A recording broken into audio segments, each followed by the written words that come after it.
The CoinDesk Spotlight is brought to you by Nexo, the place to earn on Bitcoin, Ethereum, and more. The United States inching ever closer to inking stablecoin regulation. The question now shifts from how will the U.S. government regulate stablecoins to what will stablecoin issuers have to do? Joining us now is Teana Baker-Taylor, Chief Policy Officer at the Chamber of Digital Commerce. Hello there, Teana. So you've written to the President's Working Group on Financial Markets, which is led by Treasury Secretary Janet Yellen and major financial regulatory agency heads tasked with monitoring U.S. financial markets. They're trying to come up with a national regulatory framework for stablecoins. So what were some of your key recommendations? Thanks, Christine. Yes, we did write to the President's Working Group. They are looking at regulatory treatment for stablecoins, but notably there wasn't a public consultation or industry consultation period, which typically would be associated with activity like this. So we took it upon ourselves at the Chamber to write to the working group directly to ask them to consider some key things that we think are imperative. One, really reiterating that stablecoins are already heavily regulated in the U.S. If there is improvements to be made, that would be around streamlining state-level regulatory approaches in a way that kind of takes the best practices from those states that have already kind of paved the way, ensuring that stablecoins are categorized, as payment instruments and not as investment products. We'd like to see some simplification for stablecoin tax treatments.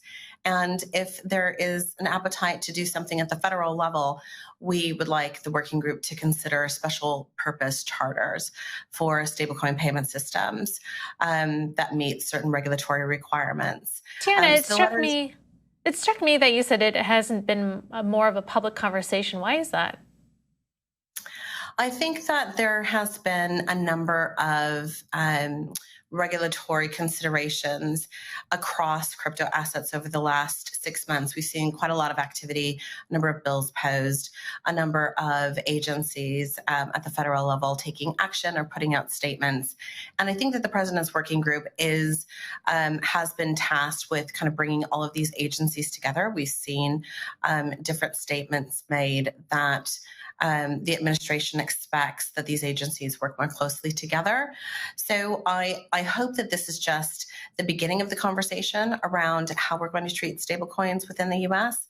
And that we're not, expecting any type of prescriptive guidance to come out, which we don't expect. Teana, do you favor any regulation at all of stablecoins? Does the Chamber favor any regulation at all of stablecoins? Regardless of whether or not they're in place now. I mean, would you rather there be none? No, I don't think that that's our position.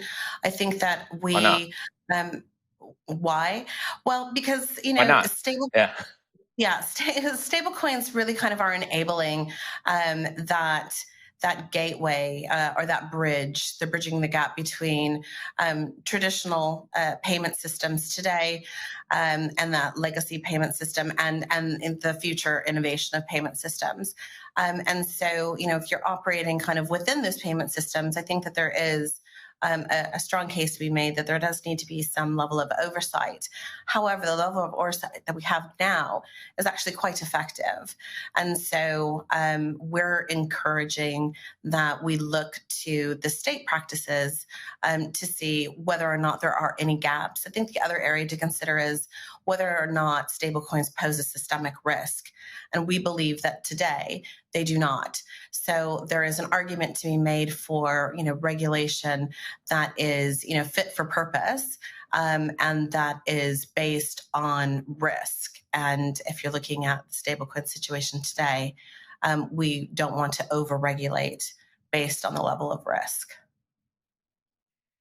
Just wanted to bring up an issue that now seems like it was light years ago, but actually was quite recent, which was all the commotion over the infrastructure bill, right? And this crypto tax provision that was supposedly so deadly for the industry. And as far as I know, that language, the controversial language, is still there. I mean, we haven't actually changed it.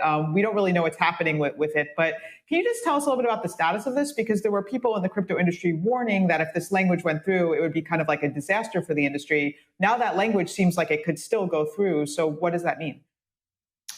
Well, so we're in a bit of a holding pattern because, as you know, the infrastructure bill has not come up for a vote yet. So you are correct that language does still exist. We did see a colloquy in the Senate, which basically was a documentation of the intention of the bill, which addressed the issues that we had around some of the language around miners and validators, specifically being responsible for some of these reporting requirements. There are other initiatives being undertaken throughout the industry to look at potentially amendments to that bill that might go into other legislative efforts further down the road. And so at the moment, we're waiting for that bill to come back up for the vote, which it has been delayed. So you're right. We're still in a holding pattern. All right. So Teana, you mentioned before that you didn't think that the stablecoins posed any risk right now to the financial system, but if reports are correct that they've been issued against assets that aren't that aren't actual dollars, doesn't that create a potential for stablecoins to be issued against other assets, against other, let's say commercial paper in companies, and end up creating that financial risk to the overall economy if essentially you're printing money with stablecoins? Aren't the regulators basically trying to stop this from getting out of control?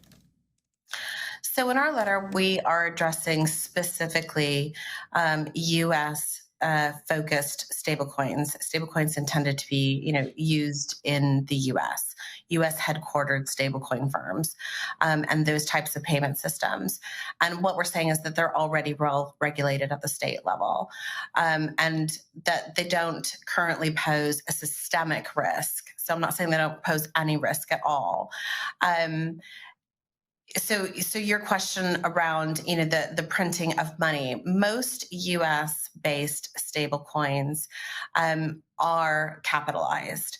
And, we are looking at kind of proof of reserves and different types of activities to ensure that how they're capitalized is in fact that what they say they're doing is what they're doing. But unlike banks, the majority of them are not leveraged, and so the reserves are held entirely in cash or cash equivalent. So I think that's far less risky.